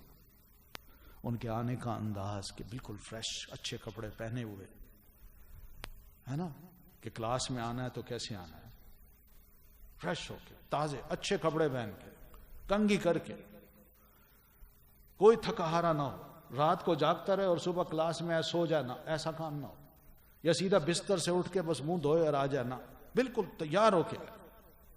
اور جب آئے تو محفل میں آئے ہیں، علمی محفل میں، اور استاد وہاں بیٹھا ہے، اور جب بیٹھے ہیں تو بڑے ادب اور احترام سے بیٹھے ہیں، اور جب بیٹھ کے سوال، وقت ضائع نہیں کر رہے، ادھر ادھر کی باتیں نہیں ہو رہی، چائے پی لو، کھانا کھا لو، یہ کر لو، وہ کر، نہ، ادھر ادھر کوئی بات نہیں، سیدھا سوال ہے، ڈائریکٹ، وقت کو ضائع نہیں کرنا. اور سوال کیا ہے، اس کا جواب استاد نے دیا ہے، اور اس طرح سننے کے بعد چلے گئے، کہتے ہیں بالکل ٹھیک ہے، السلام علیکم. یہ طریقہ ہے.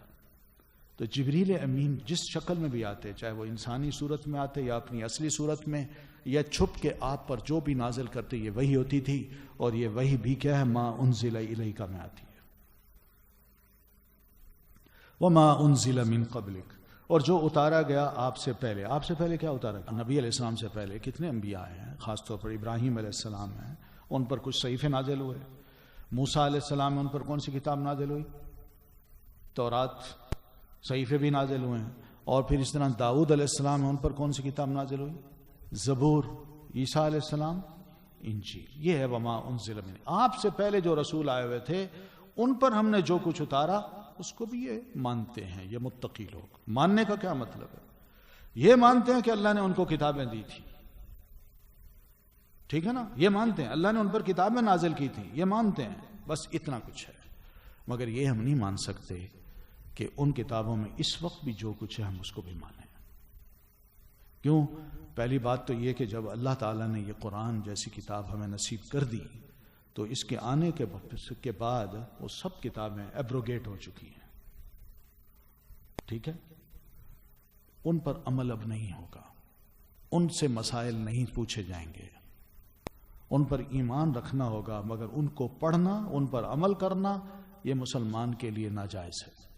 اب یہ کتاب ہے اس کے لیے. ٹھیک ہے، یہ ہے وما انزل من قبلک کا صرف مطلب. وبالآخرۃ ہم یوقنون، اور آخرت پر وہ یقین رکھتے ہیں. آخرت پر دنیا میں تو رہ رہے ہیں، یہ تو ان کو پتا ہے بھئی دنیا ہے اور دنیا فانی ہے، ہم آتے ہیں فوت ہو جاتے ہیں، پھر نئے پیدا ہوتے ہیں، وہ بھی وقت گزار کے فوت ہو جاتے ہیں، مگر جاتے کہاں ہیں؟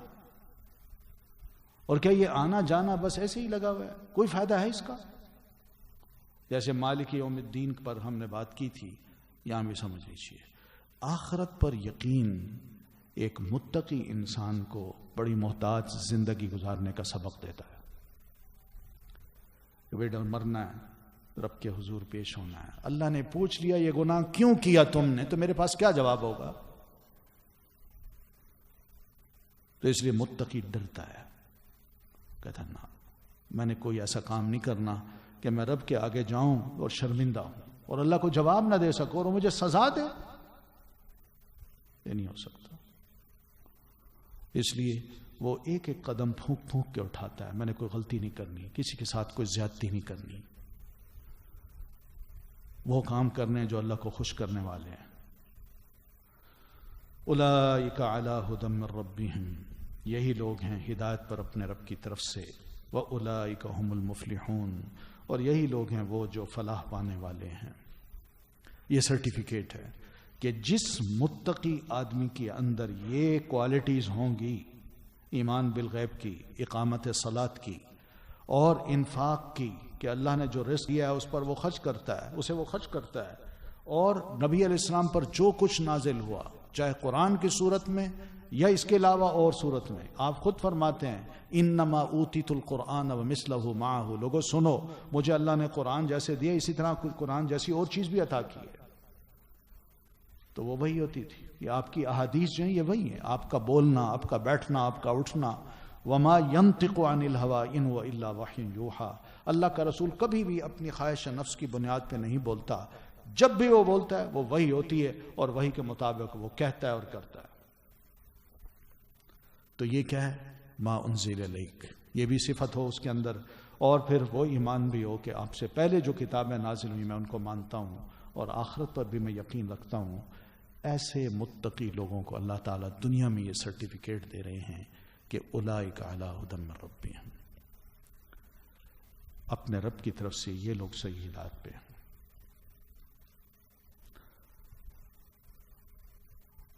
یہ ہمارے جھگڑے جو ہوتے ہیں نا، تو بدعتی ہے، تو فلاں ہے، تو کافر ہے، تو مشرک ہے، تو یہ ہے، تو وہ ہے. یقین مانے اگر ہم ان پہلی 4 آیتوں کو اچھی طرح ہم سمجھ لیں تو ہمارا دل فیصلہ کر سکتا ہے کہ ہم کیا کہیں، ہم صحیح ہیں یا غلط ہیں.